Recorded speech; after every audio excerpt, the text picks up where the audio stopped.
It's the Sean Widmer Podcast. It's a journal by someone that just really doesn't like to write. Thanks for checking out the podcast, Monday edition. This is release 420. Halftime podcast for me when I'm recording this on Sunday night. Blazers getting beat by the Spurs. They're not going to win a game in this series. I love my Portland Trail Blazers. I'm excited to watch the second half. They're not going to win a game. Wemby's too good. Okay, today is Efficiency Rating Monday. The next entry into my efficiency rating, I guess it would now be a series. This would be the second in the series, but we've got to address the efficiency ratings. We're going to do that. We are going to talk about a little Jack Ferris motivational speech from years ago. I haven't heard from Jack in like a month. Jack and I used to be in touch a lot. I haven't heard from him in a while. So this is a shout out to him. And then I've got to put a bow on something we talked about a couple weeks ago on the podcast when it comes to food. So we'll talk about that. I did mention the Blazers real quick. NBA playoffs have started. I love them so much. It's just every day. It's every day for the next month and a half, 2 months. I can't get enough. Like I said, Blazers are going to get beat. I mean, maybe they hang in. Maybe they hang in tonight. Wemby's too much. The Nuggets are unbelievable. Oklahoma City's absolutely going to cruise through their first round. It looks like the Celtics are unbelievably good. Pistons, what's going on? They lost. Okay, this isn't an NBA. This is not the sports pod. But I wanted to real quickly just say this. I was going to say this is going to be a quick episode because it's during halftime, but I've wasted a couple minutes talking about the NBA playoffs that I'm going to go watch in a little bit. Okay. If you missed the driver efficiency ratings many, many years ago, it was discussed on the radio show, and then I did a podcast episode about it. I think I've done two podcast episodes about it. So it's out there, and I'll recap the driver efficiency ratings in just a little bit. I will say the driver efficiency ratings was one of my favorite radio shows because it sparked police officers to call into the program, one of which was a former Los Angeles police department out on the streets doing a lot of traffic stuff. And it's when I learned a zipper merge. This is when we learned this, everyone. This is a big day in Spokane. When we learned that on those moments when you're driving and it says the lane is closed ahead, so it's merge right, left lane closes ahead. And everyone gets over to the right, and then people are speeding along the left, and there's the knuckleheads. And I've been the guy before who rides the middle and is like, no one's getting around me. No one's getting around me. You knew you were supposed to merge. Learned that day that the most effective way to get through that is everyone drives all the way up to the very end where it merges, and then you just go every other. And this was then echoed by police officers who called from Spokane, but the LA guy is in LA with big numbers and was like, yeah, it's just proven. It's a proven fact. If you all go up to where you have to merge instead of merging early, it's more effective. Also, when everyone gets over early, it blocks back further and can get into traffic lights and all that. It's like everyone just needs to go. Stop blocking the middle. Everyone speed up to the end, and then one by one, just go through, and you'll go through it fast. That's what it's meant for. Zipper merge. Learn about that. Because of the driver efficiency rating discussion and this idea I've got. Well, I've got a new efficiency rating I want added. And this should be easy to add. And for the executives out there who listen to this, the CEOs who are out there who own and run supermarkets, let's get this going ASAP. Self-check is the thing, right? It's a weird self-check has had a weird wave where it came in hot. Okay, it's going to be herky-jerky, listening audience. I apologize. My dog started barking very loudly late at night right now. Post 10 p.m. and I don't need the kids to be woken up. So that was an abrupt ending to me ramping up into the self-check. I didn't go back and listen to where I left off because that takes too much editing and I don't want to do it. I'm trying to get out of here before halftime is over. So let's get back to where I was. I'm going to try to recompose. the self-checks had a wild ride, right? So it comes in hot. A lot of grocery stores add it, and it's great. And the world's worried that it's going to replace humans, right? It's crazy. Well, then what happened? A lot of grocery stores started noticing things getting stolen. People were stealing stuff at self-check and rolled them back the other way and took them out. And then after a little while, it was like, we need to add those back. And they all came back. So I feel like that's kind of been the roller coaster that self-check is on. And now, at least in Lexington, where we are, man, you're lucky to find a checker at a lot of places. It's crazy. Pretty much everything is self-check. You might have one or two of the 30 aisles at a big grocery store. One or two of them might have a cashier there. It's weird. It's very different, but they're taking over. Here's where we need the efficiency ratings to chime in, because I was at the grocery store yesterday. I had 2 items I needed to get. 2 items. And I get up to the self-check, and I think there's 6 self-check lanes. All of them are being used. And I'm looking, and 5 of them have people who are grocery shopping for the year. They 15 carts. They've just brought everything. It's like supermarket sweep, except they have to pay for it. And so they've got all the groceries in the world. And I'm thinking, oh my gosh, that's going to be forever. Well, thank goodness there's one guy who has 3 items, and I wrote him down because they were insane. And I've been this person before, but they were crazy. He had ranch dressing, milk, Diet Coke. Now, I like all those things. Ranch dressing, milk, Diet Coke. I like all those things. That's what he had. There's a crazy trip to the store. That's a crazy trip, but I've been there. Ranch dressing, Diet Coke, and milk. So this is fine. He's going to get through this quick. I'm going to jump in that. And the people behind me, we're in a 1-unit situation. The other self-checks are going to be clogged up for a while with people trying to figure out the code to their parsley. So I get there, and this man... The only thing more confusing than what he had in his grocery bag was the fact that he's never worked a computer in his life. All right, this is probably a guy in his mid-30s, and he looked at the self-check machine like he was Brendan Fraser in Encino Man. It was crazy. Is that the movie Encino Man? Was that the one where he was the caveman? I think so. Scan wrong. Put the item in the bagging area. He didn't do it. He rescanned it. Now there's an error because it's on there twice. Now the scan, you can hear the machine saying you have too many items in the bagging area, and he's scanned the milk like 5 times at this point. He's only got 1 milk in there, so the computer's not understanding the weight. It's just, oh my gosh, this man took so long that it did that thing where the employee who's running around from one self-check to the other, trying to help people out with their fruits and figuring out the codes, all these people that should have gone to the one lane that's open because they have so many groceries, they had to come over and just do the whole thing. Pretty much do everything, even run the credit card. This guy had no clue. In fact, it took him so long, 3 items, he got beat by a lady with a cart full of groceries, which is where I ended up going to take the 30 seconds it took to scan and pay for 3 items. This is crazy. And that's when it hit me.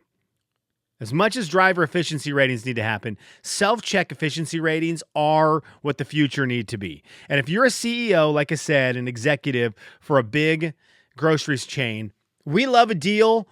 As a customer, we love those little, membership ID badges you give us and the membership number that saves you on gas or whatever it may do. We love those. See, occasionally it used to be you'd get if you used it enough, you'd get money back on your groceries. I know that's how it was at a couple places. And every now and then you'd be like, oh my gosh, I saved $20 today on my groceries. Heck yeah, this is great. We love those kind of perks with those membership IDs, and it keeps people coming back. So here's what you're going to do. Because this isn't going to cost you anything off of your gas or your groceries. You are going to have 4 self-check registers. 4 that are blocked off. The only way you can access these is if when you punch in your membership ID, you are recognized as someone who has passed the self-checkout efficiency rating. How do you get there? We're in the world of technology, people. We've got AI. We've got everything rocking and rolling with the computers. Do I know how to create this? No, but I'm not the creator. I didn't create self-check. So if I did, I wouldn't be doing this podcast. I'd be on a beach somewhere with the pina colada 24/7. So to that person, get off your rear end, come back to the United States, make more money, and take someone else with you to the beach. It's going to monitor what you get, and it's going to monitor how quickly you scan it and pay for it. So the system will recognize, okay, you had 6 items. Ooh, 2 of them were vegetables that didn't have barcodes, and you worked through those very quickly. And it's going to process, okay, Sean went through. He had 3 items. It took him 40 seconds. That's extremely efficient. Joe, who just went before, had 3 items. It's not going to judge the fact that it was ranch, milk, and Diet Coke. That's just going to be me. The system's not gonna recognize that. It should, but it's not. And they're gonna say, "Ooh, Joe took 7 minutes to get through 3 items." Efficiency number drops dramatically. It's gonna be a long time before Joe sniffs these 4 self-check lanes. Okay, so then you've got these four things that promote your customers learning how to run the self-check. Adhering to rules and guidelines, being efficient, not ringing the bell for help. And you got these 4 lanes that they may have a lot of people at them. They may, enough people may get their efficiency rating high enough to use them. The thing is, if everyone's really good at it, those 4 lanes are going to be gold. They're going to get people through your grocery store quickly. And you may go to a grocery store that does not have a lot of traffic and the self-check lanes are never bogged down. If that's you, tell no one about your grocery store, because the second you get into a spot where they're used a lot and there's constantly a line, which is at the grocery stores I use, these things get bogged down. So this is my latest, the self-check efficiency rating. Incorporate those. Give us these 4 golden self-check lanes, and let's get through that portion of grocery shopping quickly and without any stress or strain, understanding that there's tons of us who know how to work technology. And then there's tons of us who don't. And they need to go to the other lanes, the bumper lanes, and just muck up the waters over there. All right, so there you go. The driver efficiency ratings, for those of you who never followed along on that journey, that is I don't remember what the reward is. You can probably go back and find that episode of the podcast years ago. But it monitors I feel like I know on the radio version, I crossed lines, but it monitors your driving, sort of how the insurance things they give you where they have the monitor on them, those monitor your driving. But this one is run by a different group that bends the rules a little bit. And they're like, you were going 6 over. The insurance one is like, you were speeding.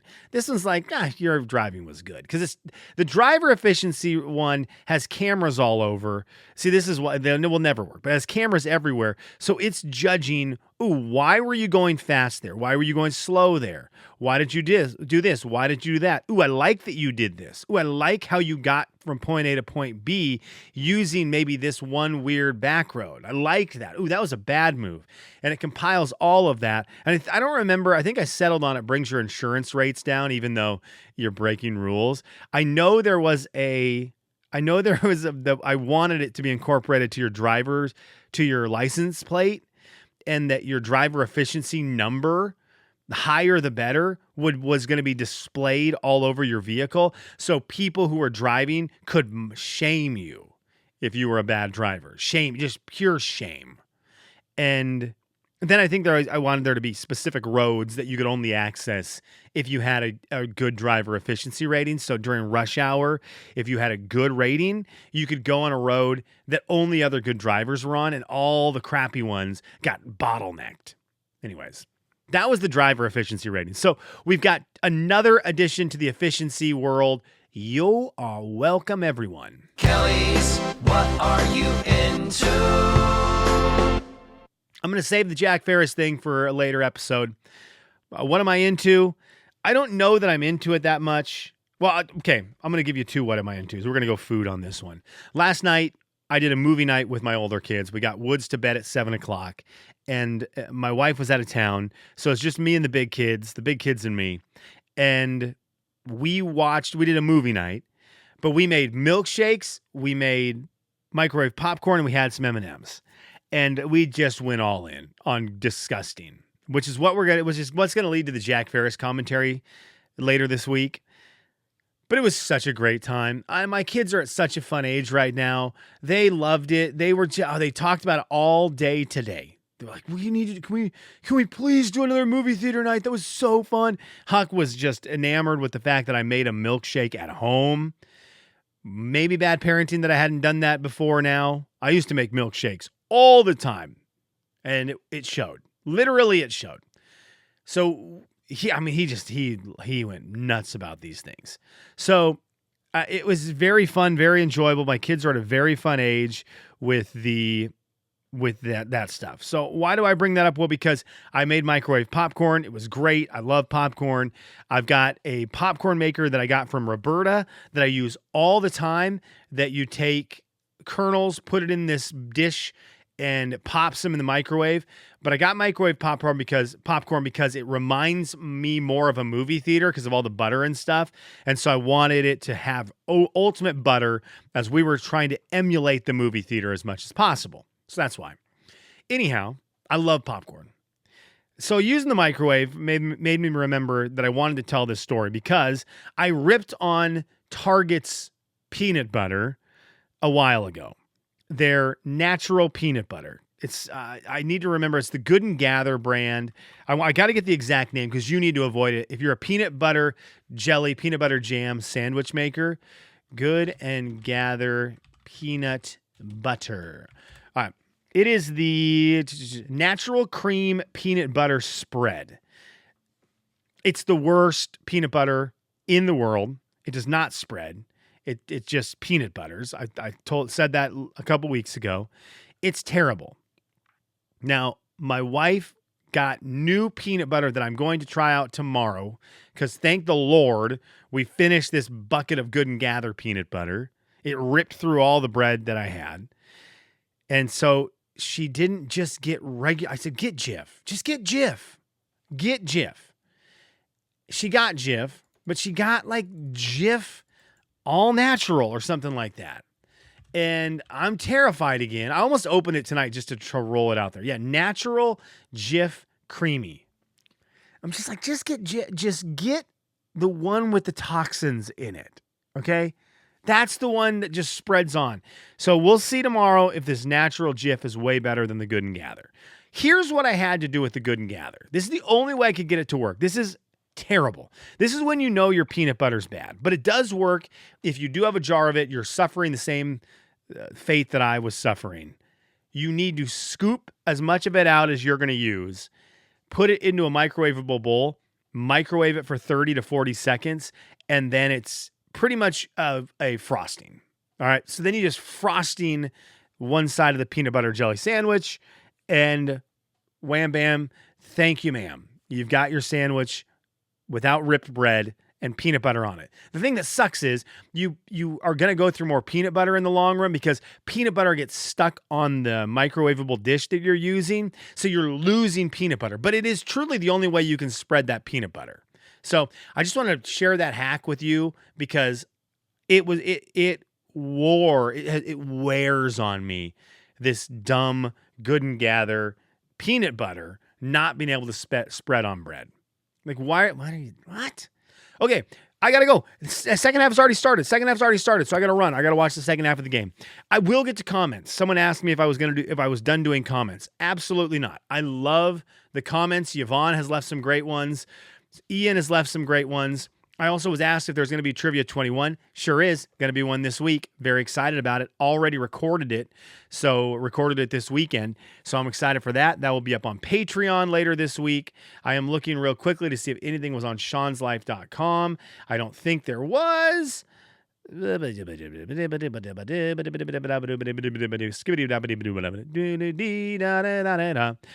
said, I could have missed this, but what's the story on a new vehicle? Have you found one yet? What's the review? Fingers crossed for another pickup. I will be getting one this week, and I'm very excited about it, minus the fact it's not going to be a pickup. Pickups are so freaking expensive. So I think we're going family style. I want a Wrangler. But I think we're going family style. And so this is a moment for you to chime in, everyone, and say, no, Or yes, I think it's going to be a Chevy Traverse. We've seen a lot of them. My wife read some reviews on them she likes. I think that's what it's going to be. So it works. It's got third row seating, which we need with as many children as we have. All right. Thanks for listening. Thank you, Garrett, for the comment over at Sean's Life. Yvonne, who else did I see one from? Yvonne had one. Spokane Ian had one. Somebody else, was it Kelly had one? Someone else has one on Spotify, but I want to give them their due time. Thanks for listening. Go Blazers.